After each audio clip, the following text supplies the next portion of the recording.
Well, hi. Thanks for joining us. I'm Demi Harvey, and I am the host and digital editor at Indie 1023, and I am here with Arlo Parks. Hello. Hello there. How are you doing? I'm good. I'm excited to be here. Yeah, Denver's Yeah. beautiful. Having a good time. It's been wonderful to have you in the studio. We were chatting a little bit before, and this is your second time in Denver. Mm-hmm. You explored Platte River. Yes, we did. The first time. Yeah, we did. Which is a whole thing. But Denver has so much to offer, and I'm just so thankful to have you back in tour again, because this is your second time coming to Denver.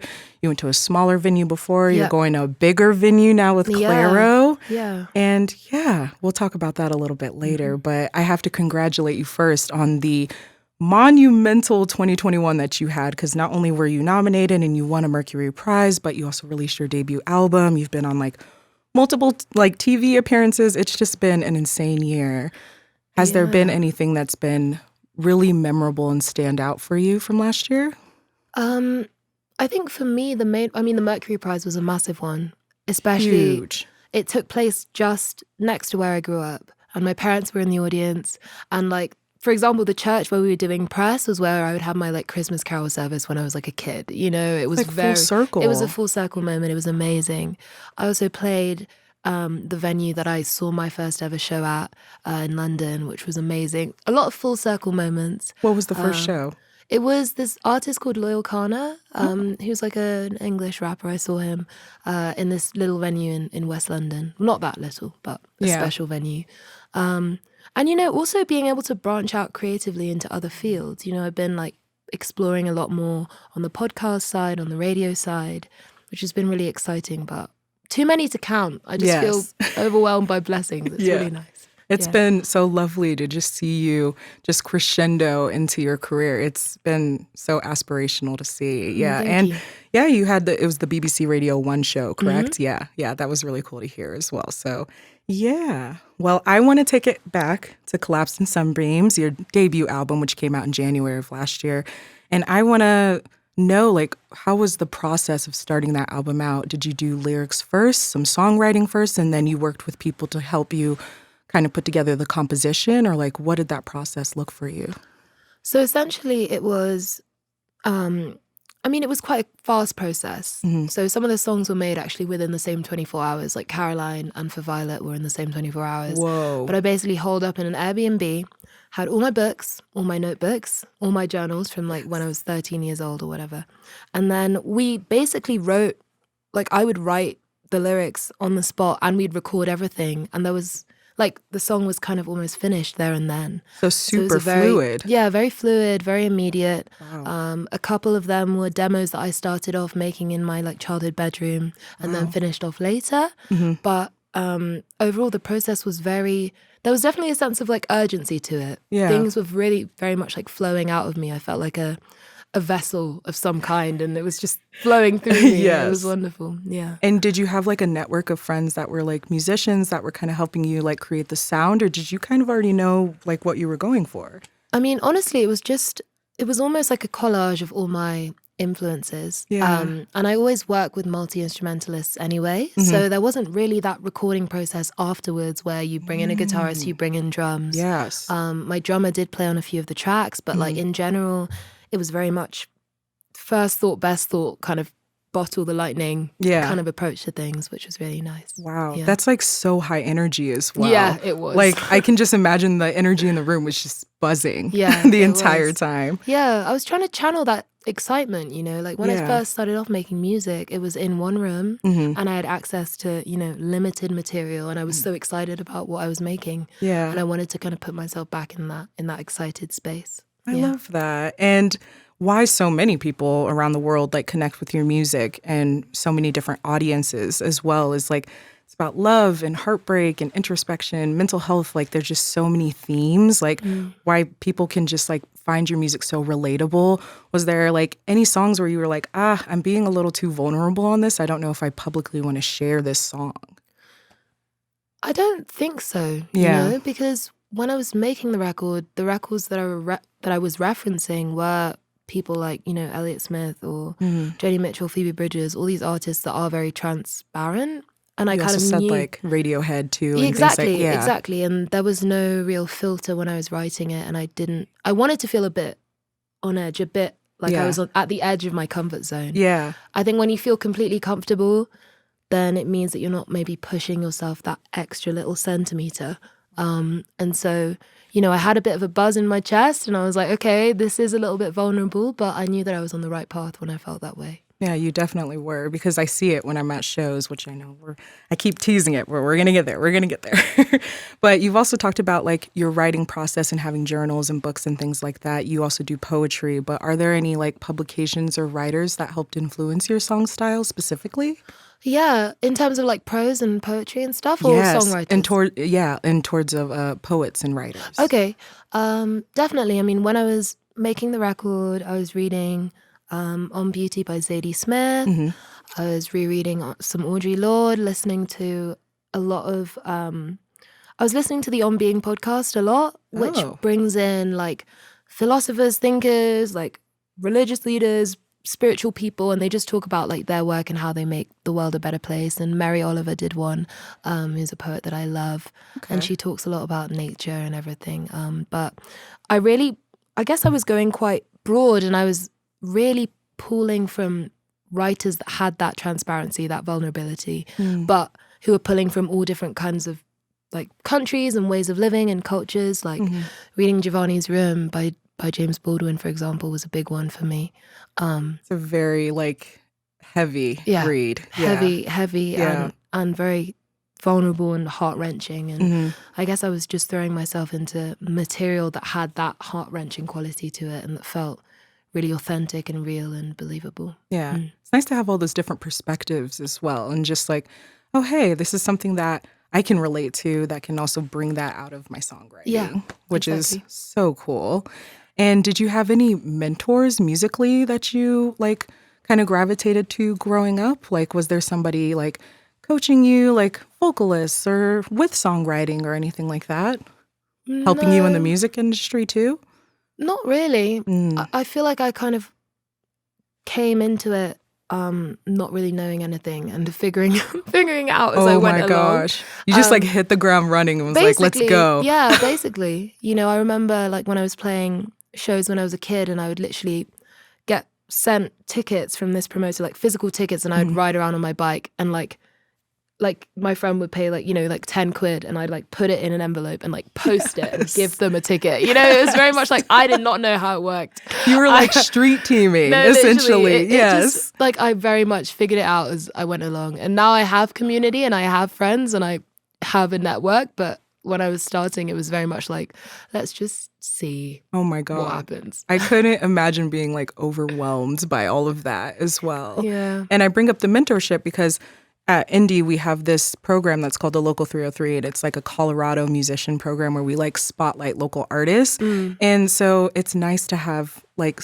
them, I guess, see an artist like you who like has that kind of experience. It's like, I'm just hitting the ground running. Like, do you have any advice for musicians just starting out or who are putting out their first album? Yeah. I guess for me, I think the main things that helped were, I'm not sure if it's applicable to the US, but like there's a lot of radios in the UK have this thing where you can upload tracks and then people from the radio will like listen to it and review it. But basically using the radio as a platform was really important for me. Using the internet as well, like whether it's, creating your own little videos or networking on SoundCloud and just reaching out to people who you think are cool. I think also acknowledging that it takes a lot of time. Regardless. You see people who have these crazy ascents and it feels like it came out of nowhere, but there's always a lot of years of graft that go into it. A lot of hustle. Yeah, and then just being yourself. I know that it's the most cheesy and cliched piece of advice, but no one can do you better than you can. So just stay in your lane and focus on your own vision. And I'm a prime example of someone who came into it with no connections, knowing nothing. And here I am. So it's possible. It's seriously aspirational because, that could be such a daunting process, especially the music industry. It just has so many different qualms with it that breaking into it can seem intimidating. So that's helpful. And how do you think that you've grown? It's been over a year now since the album's been out. How do you think you've grown like creatively since then? I guess I've continued in terms of my like spirit of adventure, in terms of discovering other genres that I might want to like tap into. I'm keeping my cards close to my chest in terms of what I'm working on next. Yes. But I think even more vulnerability, even more exploring myself as a person. And yeah, I guess I'm just trying new things. I've had, a few months now to just be in the studio, banging on things and seeing what sticks. Yeah. So a lot more of that, and yeah, I'm proud of the stuff that I'm making right now. I think it's my best work yet. So yeah, yes, you'll hear it eventually. I'm excited to hear Who knows it. when? Who knows? Oh, I have to bring up our last topic before I let you go, because you guys are going to see this after, but you are preparing for a show with Claro tonight at the Fillmore Auditorium, and it is sold out, and we are so excited for it. But before that, you went on a solo Collapse in Sunbeams tour last year, completely sold that out, and now you're on tour with Claro. You're going on tour with Billie Eilish, I believe. Yeah, I'm playing a show with her in London. At the O2 Arena. Oh, at the O2 Arena. Yeah. Yes. Mm-hmm. So how's it been like playing these like intimate shows and then playing some of these like larger venues? Because you also played huge venues like at the Mercury Awards and things like that. I've become used to being very flexible. You know, I think going from playing the O2 Arena for the Brits to playing on a little boat in Bristol to like, it honestly expands by the tens of thousands. Yeah. And I guess I've just learned to just hone my craft as a performer and just give it my all, even if I was playing just now in front of you and just like Sarah. 4 people. It's I feel like it's also about savoring those more intimate venues, and where you can see people's faces and you can see people are engaged and beaming at you. And I think, just touring more and more, I just kind of realize more and more how important sharing music is to me, and giving it as a gift to people in real time is something that's kind of unmatched for me as a way of expressing myself. So. Yes. I love that you say that it's a gift, because it truly is a gift to receive it, especially since we went a few years without like not having live music. So it's so nice to be back safely in venues and have such intimate experiences with artists we love. So thank you for that. And we look forward to any of the new stuff that's coming out. I'm not going to pry it out of you. We'll just hear it when we hear it. It's not coming. They're coming, but you'll hear it when you hear it. You've had a long year, so I think you deserve some rest and some reset as well on top of that. But thank you for coming and for performing some songs with us. And you can hear more Arlo Parks, including her single Softly, on Indie 102.3. We'll see you next time.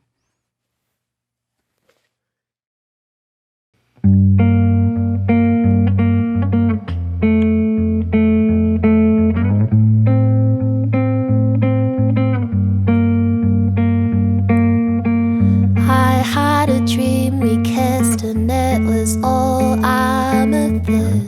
The underpart of your eyes was violet. You hung a cigarette between your purple lips.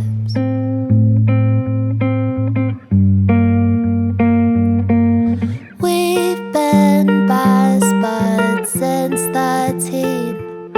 I hold your hair back when you're too lean. I hold the Taco Bell and you cry over Eugene. He was mean. He was mean. But hey, I know I've been a little bit off and that's my mistake. I kinda fell half in love and you're to blame. I guess I just forgot that we've been mates since day. Yeah, I don't know what to say. Hey, I know I've been a little bit off and that's my mistake. I kinda fell half in love and you're to blame. I guess I just forgot that we've been mates since day. Yeah, I don't know what to say.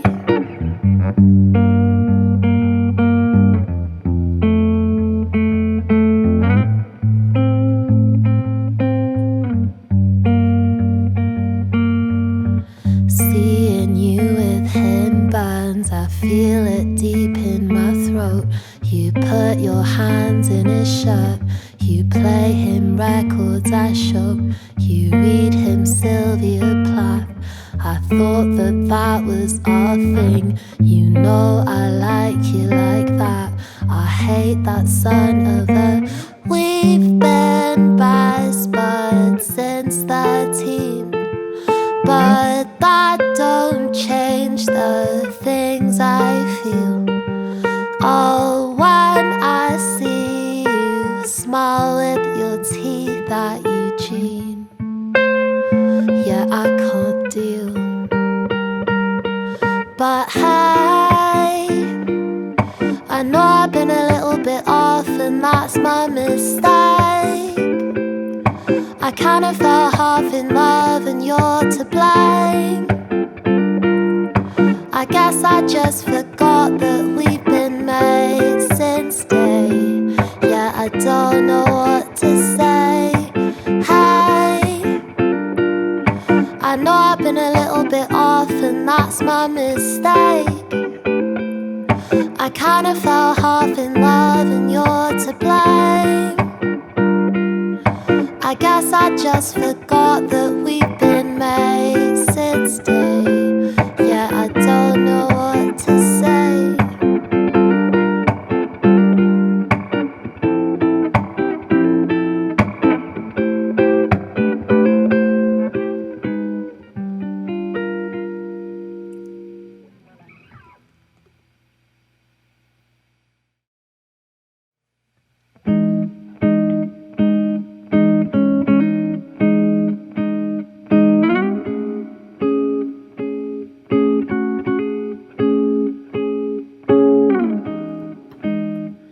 I'd lick the grief right off your lips.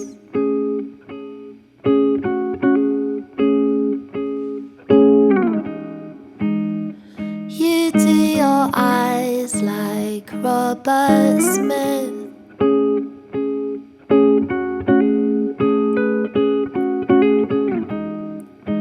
Sometimes it seems like you won't survive this.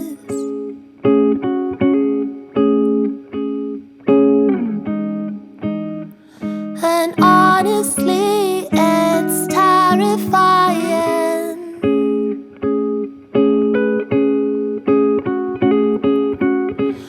Let's go to the corner store and buy some fruit.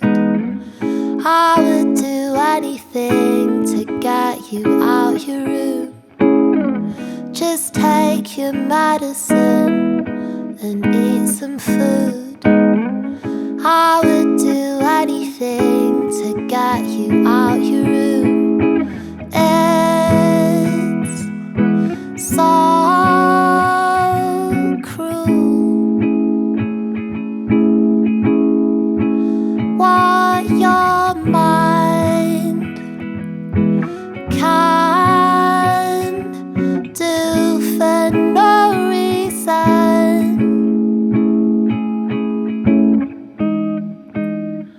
I'd take a jump off the fire escape.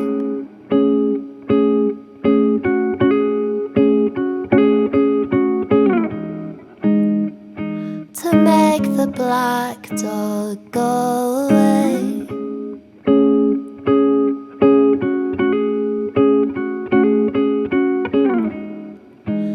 Alice, I know that you are trying.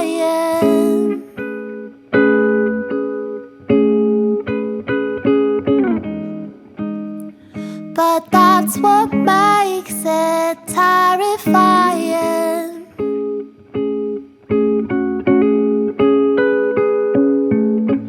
Let's go to the corner store and buy some fruit. I would do anything to get you out your room. Just take your medicine and eat some food. I would do anything to get you out your room. It's so cruel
the burn of the 60s, getting high in the basement, pretty baby with a heart full of blood and Courtney love.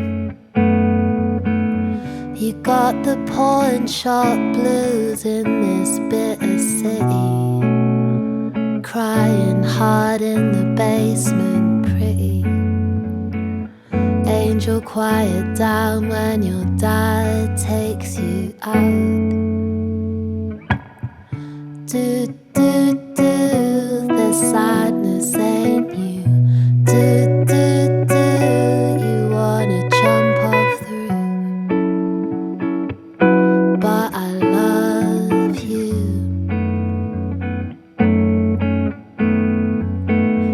You're there thinking about a girl who ain't thinking about you, sitting numb in the basement blue.